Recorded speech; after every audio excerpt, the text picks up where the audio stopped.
बिस्मिल्लाहिर्रहमानिर्रहीम। अस्सलाम वालेकुम। आज 22 अगस्त है और दिन है इतवार का, लेकिन मैं आपके सामने रखने जा रहा हूँ 20 अगस्त को सुप्रीम कोर्ट ऑफ पाकिस्तान में जब सहाफ़ियों ने दरख्वास्त दायर की तो उस पर काजी फ़ाइज़ ईसा साहब ने कौन सा वो ऑर्डर किया जो कि मुतनाज़ा हो चुका है और जिस पर सुप्रीम कोर्ट को 5 रुकनी बेंच बनाना पड़ गया। टाइमलाइन आपको पता ही है, 20 अगस्त को सहाफ़ी जाते हैं जस्टिस काजी फ़ाइज़ साहब की कोर्ट रूम में, जिस पर मैंने पहली वीडियो में बताया कैसे वो गए, क्या हुआ। फिर उन्होंने जो दरख्वास्त जमा कराई थी उस दरख्वास्त के ऊपर भी मैं वीडियो में आपको बता चुका हूँ पूरा उस दरख्वास्त का मतन। फिर तीसरी वीडियो में मैंने आपको ये बताया था कि सुप्रीम कोर्ट के जो कायम मकाम चीफ जस्टिस पाकिस्तान है जस्टिस उमर ता बंदियाल साहब, उन्होंने जो एक्शन लिया 5 रुकनी बेंच बना दिया और वो बेंच क्यों बनाया वो भी तफसील से बता चुका हूं। तो अब बात करते हैं कि काजी फ़ाइज़ ईसा साहब ने सहाफ़ियों की दरख्वास्त पर जो ऑर्डर जारी किया उस ऑर्डर में क्या कुछ लिखा गया था। ये जनाब 5 सफ़हात पर मुश्तमिल ये ऑर्डर है और 13 पैराग्राफ हैं इसमें। पैराग्राफ नंबर 1 में काजी फ़ाइज़ साहब ने लिखा है कि 5 वर्किंग जर्नलिस्ट जो हैं, जिनमें सदर press association of supreme court और साबिक सदर प्रेस रिपोर्टर्स एसोसिएशन ने अदालत में दरख्वास्त जमा कराई है जिसमें इल्ज़ाम लगाया गया है कि आईन पाकिस्तान में दिए गए हकूक़ की बड़े पैमाने पर खिलाफ वर्जियाँ की जा रही हैं। हुकूमत और उसकी ऑर्गेनाइजेशंस, हुकूमत के मातहत काम करने वाली एजेंसीज बुनियादी हकूक़ की खिलाफ वर्जी कर रही हैं। पैराग्राफ नंबर 2 ये भी लिखा गया है काजी फ़ाइज़ साहब की जानिब से कि दरख्वास्त गुजारों ने मौक़िफ़ अपनाया कि सहाफ़ियों को हिरासत किया जा रहा है, मुतनब्बे किए जा रहा है, हमले और गोलियों का निशाना बनाया जा रहा है और इस अमल के मनसूबा साजों के खिलाफ कोई कार्रवाई नहीं हो रही।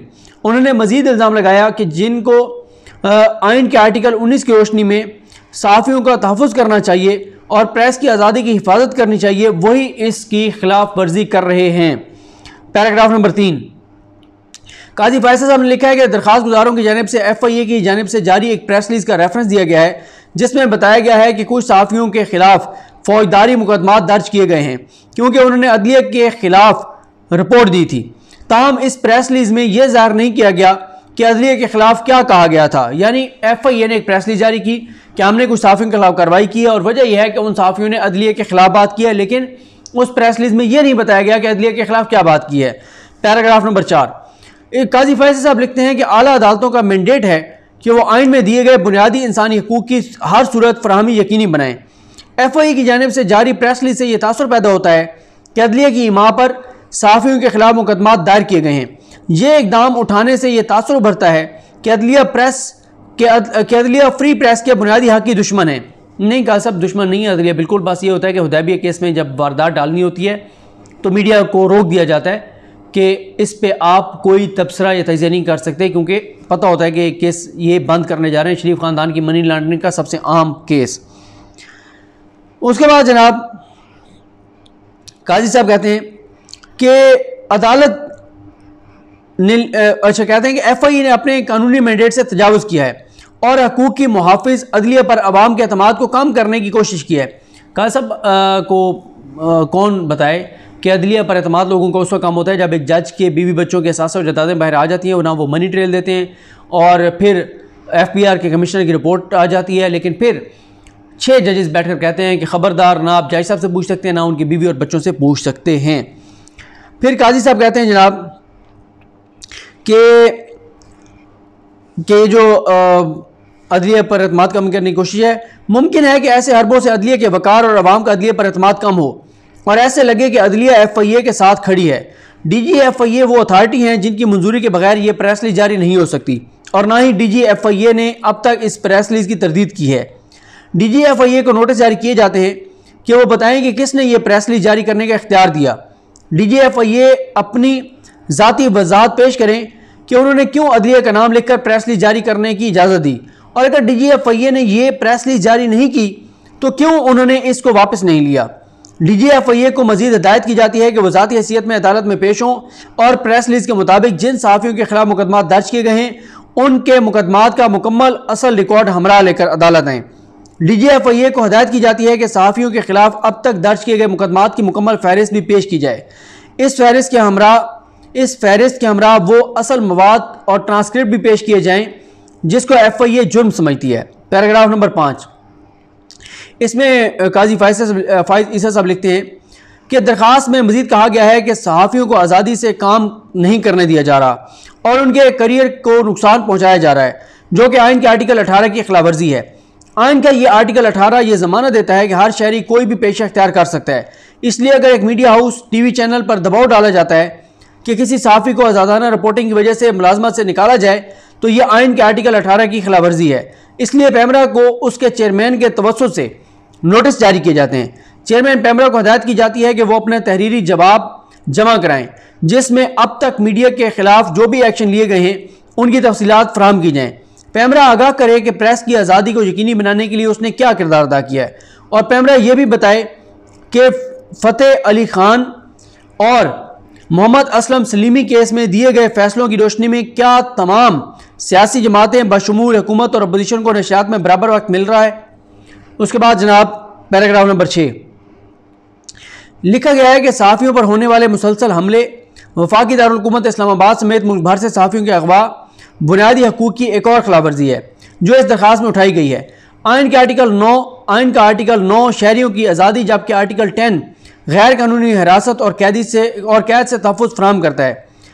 ये काज़ी साहब लिखते हैं कि यह मामला इस वक्त काबिल तशवीश हो जाता है जब इस तरह के इक़दाम के मनसूबा साज गिरफ्तार नहीं होते, और ख़ास तौर पर उस वक्त जब इस्लामाबाद के सेफ सिटी मनसूबे के कैमरों की मौजूदगी में ऐसा होता है।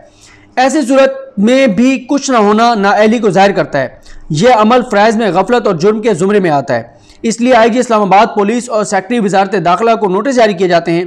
दोनों अफसरान अपने दस्तखतों से अपने अलग अलग जवाब जमा कराएं जिनमें सहाफ़ियों पर होने वाले हमलों, दर्ज मुकदमात में होने वाली पेशरफ्त के बारे में बताया जाए।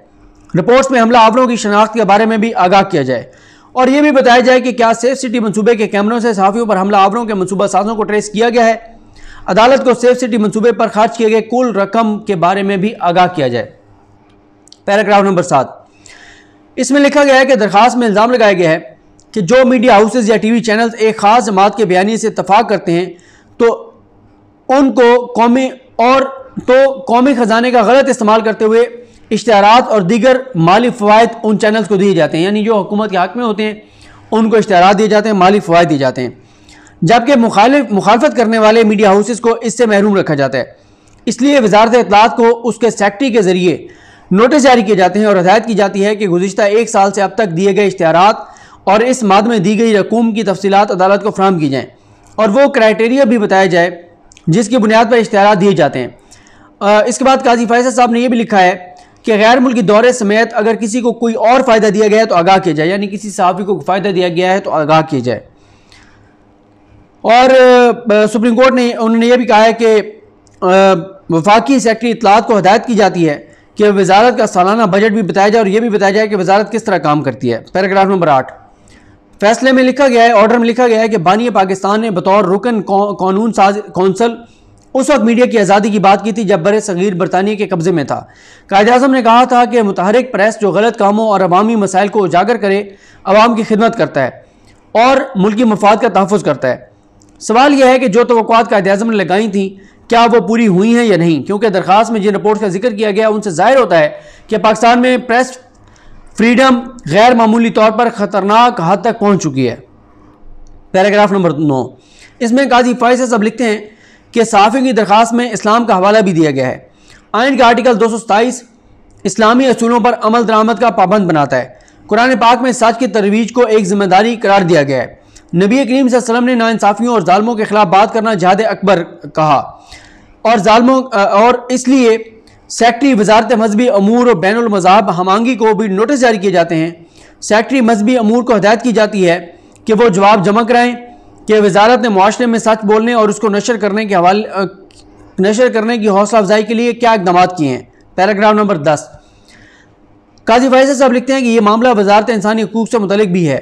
सेक्रेटरी वजारत इंसानी हकूक़ को हदायत की जाती है कि वो भी अपना जवाब जमा कराएँ कि अगर उन्होंने इस दरख्वास्त में उठाए गए मामलात और हालात से मुतल्लिक कुछ किया है तो आगाह करें। यह भी बताया जाए कि जो इल्ज़ामात लगाए गए हैं वो दुरुस्त हैं या नहीं। अगर ये इल्ज़ामात सच हैं तो वजारत इंसानी हकूक़ राय दे कि दरख्वास्त में बताए गए इंसानी हकूक़ की खिलाफवर्जी कौन कर रहा है। पैराग्राफ नंबर 11 इसमें काजी फैसल साहब ने कहा है कि इस दरख्वास्त को आइन के आर्टिकल 184(3) के तहत दरख्वास्त तस्लीम कर लिया है कि हमने इसको 184(3) के तहत तस्लीम कर लिया है, क्योंकि इससे ज़ाहिर होता है कि इस दरख्वास्त में अवामी अहमियत के मामलात उठाए गए हैं और आइन के आर्टिकल 9, 11, 13, 14, 15, 18, 19 और 25 के तहत हासिल बुनियादी हकूक़ इतलाक़ की बात की गई है। लिखा गया है कि अगर दरख्वास्त में लगाए गए इल्ज़ामात सच्चे हैं तो ये आइन की संगीन खिलाफवर्जी है जिसके फौरी तदारुक की ज़रूरत है।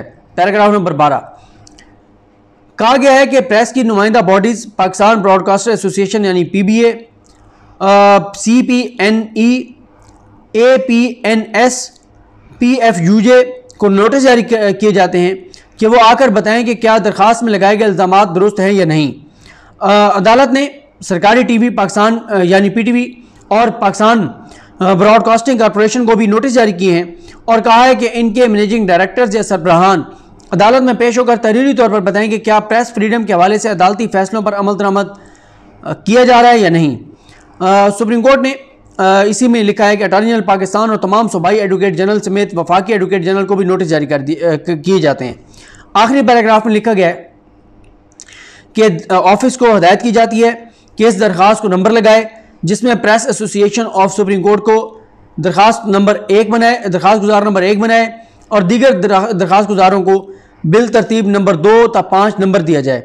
अदालत ने यह भी फैसले में जिक्र किया है कि जो वजारतें हैं, जो इदारे हैं, उनको FIA को, पैमरा को, IG इस्लामाबाद को, पुलिस को, PTV को, पाकिस्तान ब्रॉडकास्टिंग कॉरपोरेशन को आगाह करने के लिए हदायत की जाती है कि वो 26 अगस्त से पहले अपने जवाब जमा कराएं। केस की समाअत 26 अगस्त तक मुलतवी की जाती है और यह भी कहा है कि ये 184(3) के तहत क्योंकि नोटिस लिया है और दरख्वास्त को कुछ हद तक सुना है, इसलिए केस दोबारा इसी बेंच के सामने समाअत के लिए मुकर्रर किया जाए। ये जनाब ऑर्डर था काजी साहब का, जिस ऑर्डर पे फिर सुप्रीम कोर्ट का 5 रुकनी बेंच बना दिया गया है। उसकी वजह यह है कि इसमें 2 चीज़ें हैं जिस वजह से ये 5 रुकनी बेंच बनाया गया, जिस पे मैं पिछली वीडियो में बता चुका हूँ। पहली वजह यह है कि क्या कोई भी जज सो मोटो ले सकता है, और दूसरा यह है कि कोई भी जज सो मोटो लेकर यह भी कह सकता है कि केस मेरे सामने लगाया जाए। तो ये वो सवालात हैं, ये वो 2 नुकात हैं और ये वो ऑर्डर है, मुतनाज़ा ऑर्डर है जिस पे 5 रुकनी बेंच बना है और इसकी 23 को समाअत है, सोमवार को, यानी कल समाअत है। और मुझे ये लगता है कि कल सुप्रीम कोर्ट इसको सस्पेंड कर देगी, इस ऑर्डर को, और इस जो 26 की समाअत वाला है। और उसके बाद एडवोकेट जनरल्स को, अटॉर्नी जनरल पाकिस्तान को नोटिस जारी किए जाएंगे, शायद को हमारे मुकर्रर किया जाए, इसको सुना जाएगा और फिर इस 5 रुकनी बेंच इस नुक्ते पर फैसला देगा कि कोई भी जज आया जो है वो सो मोटो ले सकता है या नहीं, और क्या कोई भी जज चीफ जस्टिस पाकिस्तान के इख्तियारात इस्तेमाल करते हुए कह सकता है कि ये केस मेरे सामने लगाया जाए। देखते हैं कल क्या होता है। मज़ीद जो भी डेवलपमेंट्स होंगी उन पर बात करेंगे और शायद आज ही खबर आ जाए कि काजी फैसल साहब ने को ख़त लिख दिया है चीफ जस्टिस पाकिस्तान को और बेंच के दीगर मेंबरान को या रजिस्ट्रार सुप्रीम कोर्ट को। तो ये भी बहरहाल आज खबर जब सामने आएगी तो इस पर बात करेंगे। मुझे अपनी दुआ में याद रखें। अलकरीम हम सब का हमें नासरो। अल्लाह हाफ़िज़।